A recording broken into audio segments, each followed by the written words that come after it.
Hello everyone, welcome to another lecture on virtualization. I am Anas Mohammed, I'm a certified solutions architect associate, and today we are going to learn about virtualization. Why is it really important to understand what virtualization is in the cloud computing? So before going into the EC2 instances or the servers, we'll have to understand something called like the virtualization. What is virtualization?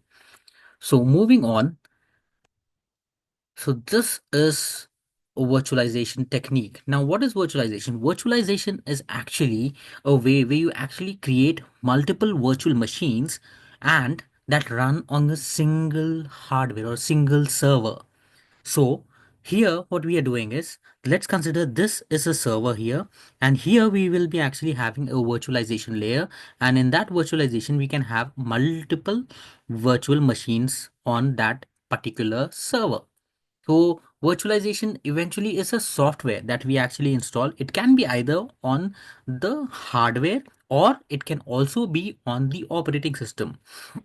Like in like few years back, before the cloud computing really was like in the boom aspect of it, we were using something called as Oracle VirtualBox. So Oracle VirtualBox was again a virtualization software that we used to install on our operating system in the laptop. So that is again a type of virtualization. But here in cloud computing, we have basically got two types of virtualization, which we will learn in this lecture. So now let's see what an hypervisor is.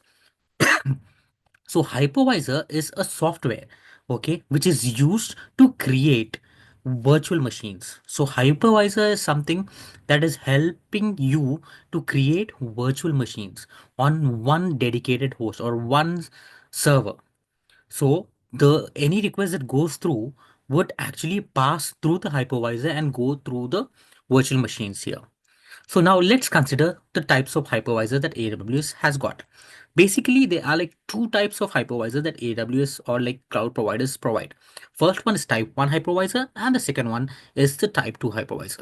The difference between type 1 and type 2 is that the hypervisor, if it sit directly on the hardware, like on the server hardware, then it is called type 1 hypervisor. It is also referred as a bare metal virtualization technique or bare metal hypervisor.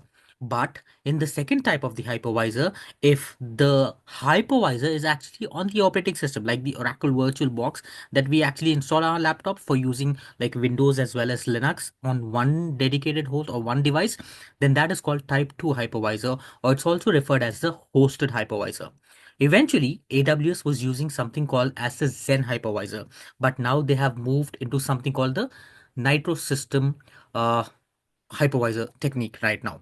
So basically, there are two types of hypervisor. First one is where the hypervisor sits directly on the hardware, and the second type would be where the hypervisor is actually sitting on the operating system. So it here, if you consider the the virtual machines here would actually take the hardware, the resources from the hardware itself.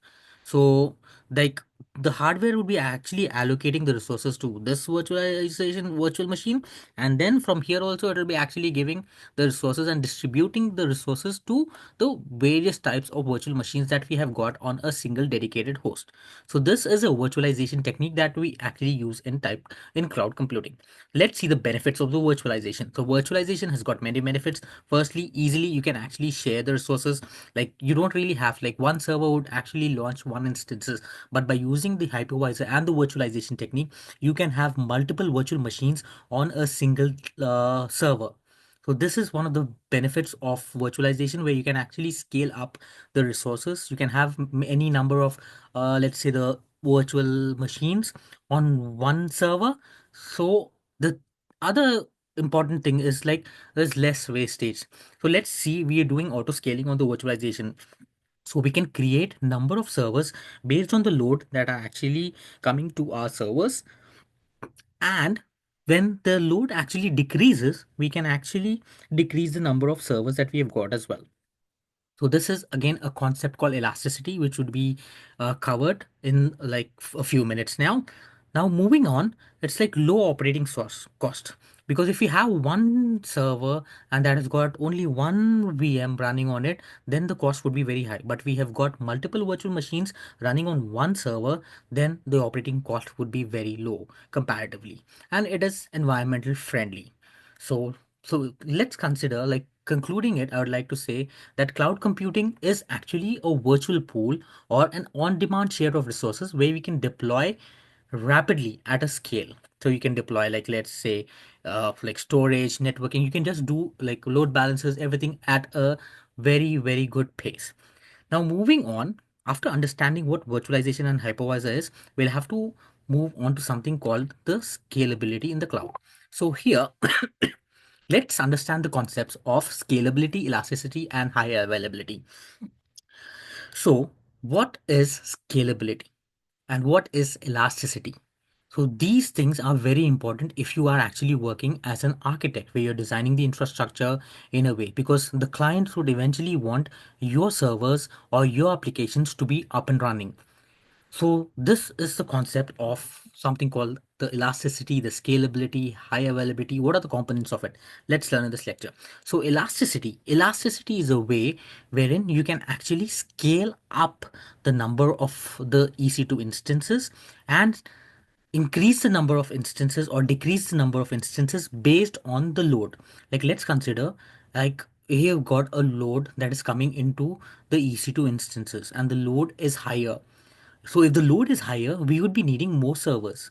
So elasticity is a way wherein, like, more and more servers would actually be increased based on the load. But for that, you will have to specify the desired instances, and if the load increases, on what parameters the load increases. Like, let's say the CPU utilization, if the matrix of the CPU utilization goes more than 75%, then we can actually say that do auto scaling, wherein we can actually increase the number of servers.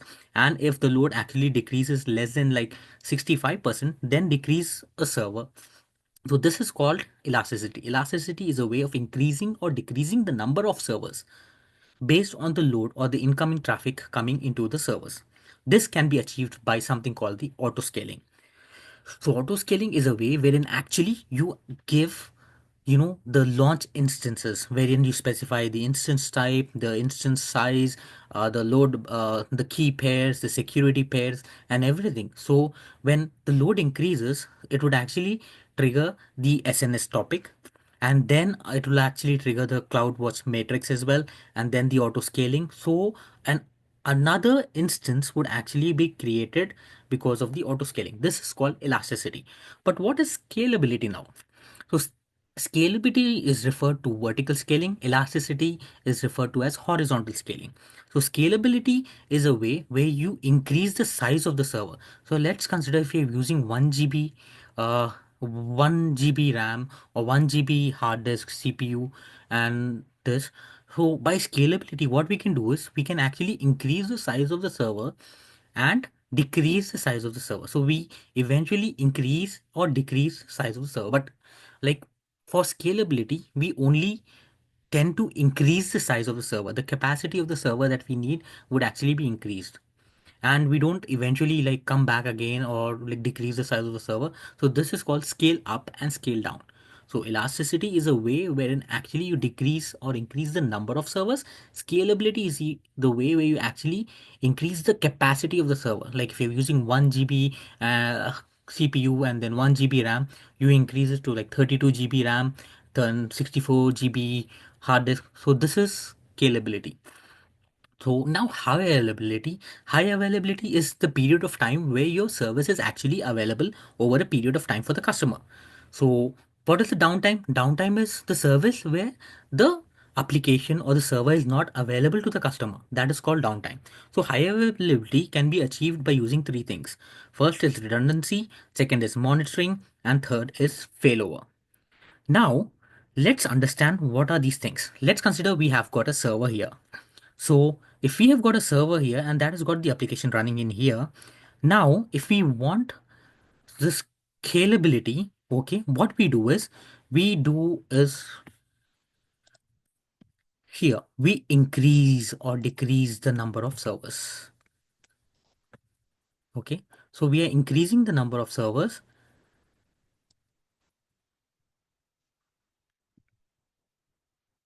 based on the load coming in. But how would like we know that the request is going to this server, or this server? How would the request go following from one server to the second server to the third server? We need to have something called as the load balance. So we have a load balancer here. This is called as the elastic load balancer, ELB. So the load balancer would actually distribute the traffic coming in from here, and it will be distributing to the first request would go to the first server, the second request would be going to the second server, the third request would be going to the third server. Now, every server would be having an IP address. Okay, so that's, let's say this IP address is 192.124.68.1. Okay. So similarly, this would be having like 192.124.68.2, 192.24.68.3. So this is how the thing is actually working here. So the load balancer would actually distribute the traffic. So the first request would go to the first server, second request to the second server, third request go to the third server. And then the fourth request would again come back to the first server. So increasing the servers is something called as the elasticity in the cloud. And elasticity can be achieved by using auto scaling. So here we specify the launch configuration, wherein we give like the details of the server, the hardware that we have got in the server, the security groups, the key pairs, and everything. And this auto scaling would actually help in increasing or decreasing the number of servers. Now, let's understand high availability. So, high availability, the first thing is redundancy. Redundancy means having a duplicate data or a redundant data. So, in this server, let's say we have got an application here, right? So, we have got application one. If we are having the same application here also and here also, this is called redundancy. So, even if this server goes down, we have got the same replicated data. So this is called redundancy. The second one is the failover.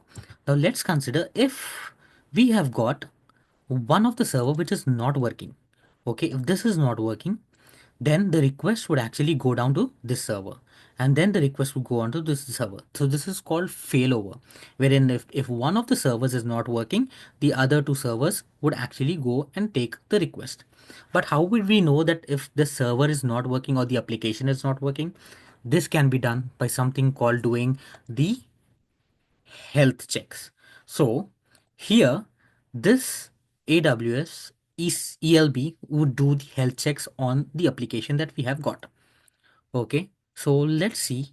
This is doing the health check. And the health check would be like, let's say for every 30 seconds or 1 minute, it would go and check, hey server, are you working?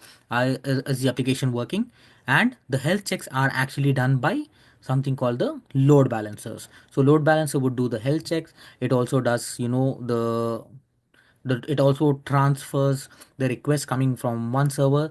And what do you call the servers that are actually going from one server to second server to third server? The first request goes here, second request third would go here, and fourth would again come back to the first server. So this is called as the round robin method.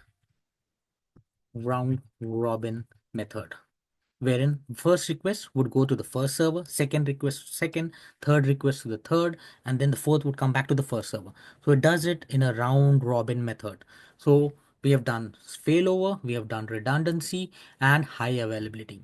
Now what is high availability? High availability is achieved by using redundancy, by using monitoring, and failover. So what is monitoring? Monitoring is a way, like as we have actually spoken about the health checks. So this health checks would be done by the load balancer. Now load balancer is actually checking if the application one is working.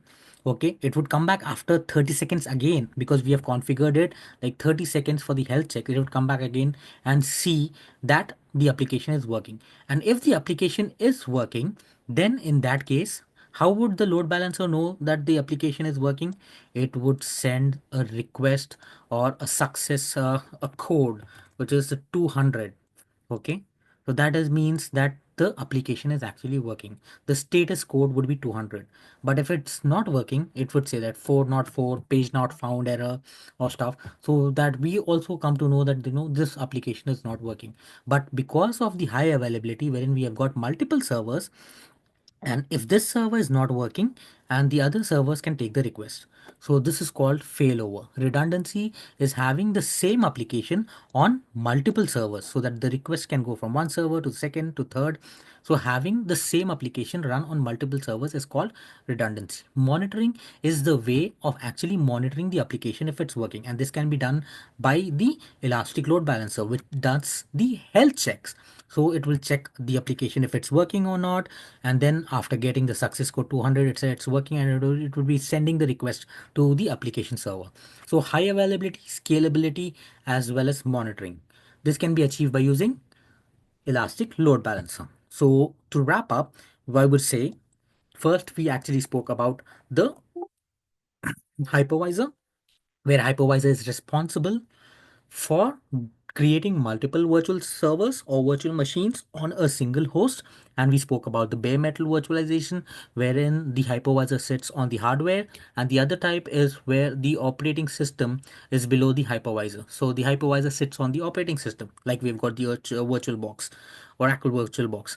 The second thing is we learned about the scalability, elasticity, and the high availability, where so elasticity means increasing the number of servers based on the load. Like if you've got one server, you have two servers. If the load increases, it'll go three servers.